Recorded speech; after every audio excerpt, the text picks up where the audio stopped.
கல்யாணக் கச்சேரியில் violin வாசிக்கிறவன் ஒரு இளைஞன்.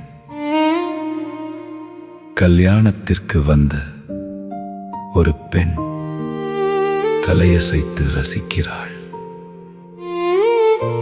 மெல்ல அருகில் போய் ஒரு சீட்டை கொடுத்து இந்த பாட்டை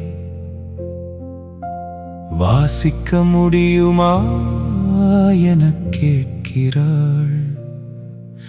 சரியென தலையசைக்கிறாள்.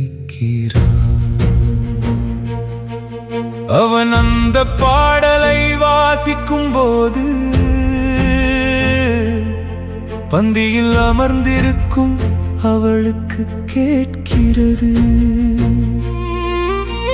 முடியும் தருவாயில் அவன் அருகே வந்து நன்றி சொல்கிறார்.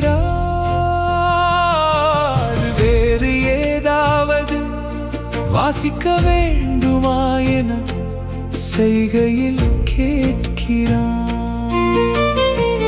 அம்மா கூப்பிட போதும் எனச் சொல்லிவிட்டு போகிறார். அவர்களுக்கு மட்டுமே கேட்கக்கூடிய வாசிக்கப்படாத இசை அந்த